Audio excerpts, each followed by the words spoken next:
I'm writing words from people about words about other people, and it just gets too confusing if you aren't me or Geoff or Bud.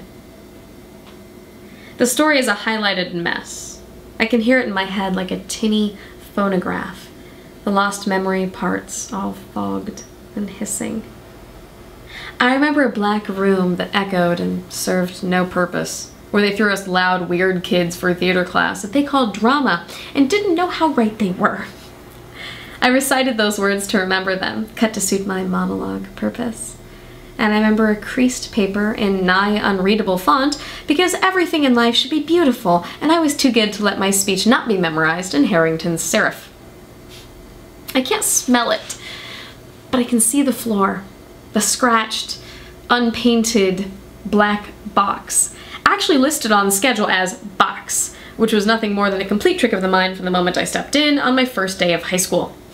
I spent 4 years in there, sometimes shared other lively 70s colored classrooms with earthy orange tones and yellows that you could make a sandwich from, and we were often there too. I can't remember anymore which classes were which and why or how, but we had black curtains and the curiosity, and they struck us in a random room unfit for any other classes, which prepared us for backstage so much more than I ever imagined, and I think I really miss that the most.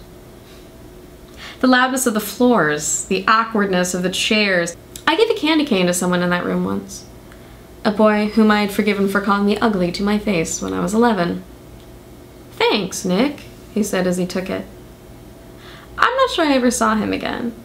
But in the holiday season, the candy was as much an olive branch as him knowing and speaking my name.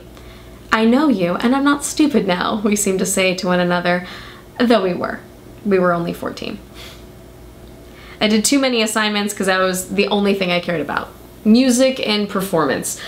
I couldn't decide if I wanted to be in the background with a bass guitar strapped to me or in the solo spotlight tearing words from myself and acting, as I'd always been known to do. In the end, I chose neither, it would seem. But my calling is influenced by their push and pull every day.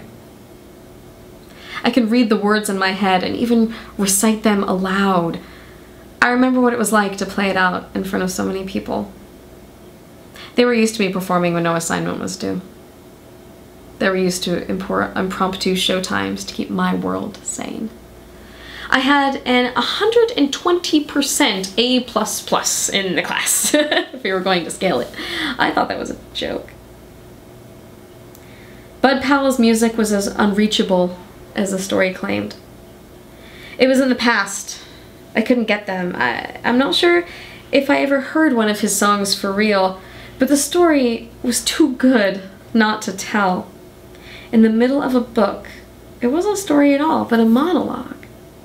"Mr. Dyer, you spoke to someone who evaded you, and I spoke as someone who had been evaded too."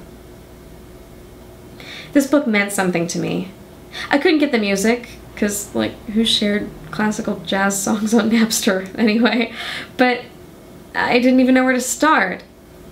I just knew what I liked, and I knew someone I liked this too.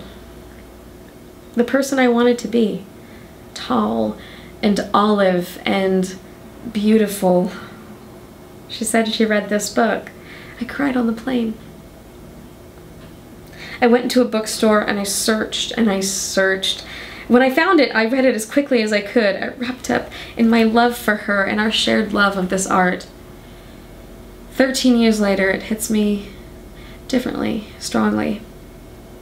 Nostalgia and the memories of not having touched this book in almost double my age, and still remembering the passages I memorized for a class unasked, and the stories that struck so deep when I did not truly understand their relevance. I bookmarked it with scraps of paper I hadn't touched in 12 years. Remnants of an absentee note from my mother, so plentiful I could rip them up and use them for inspiration if I needed it. I haven't seen her writing in years. Precious calligraphy hidden in my favorite books. Disney couldn't invent writing like this. The curved friendliness of her laughter on every word. Her writing is my favorite part of her. Straight and beautiful in a way I could never see in her ever again. learned one thing from that book, in a way I never thought I'd have learned it. An afterword by the author himself, who stops telling their stories and mentions his own.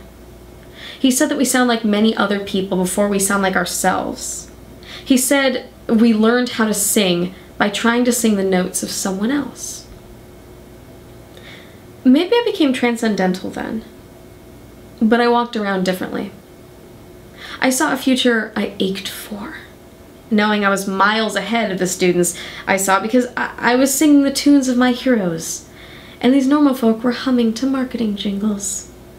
I was right, and rude, and foolish as a teenager could be, but at least I learned the right lesson, whether or not I used it to justify a wrong feeling.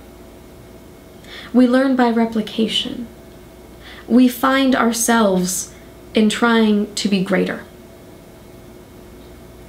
Thank you, Bud, and thank you, Geoff, and thank you, Pause.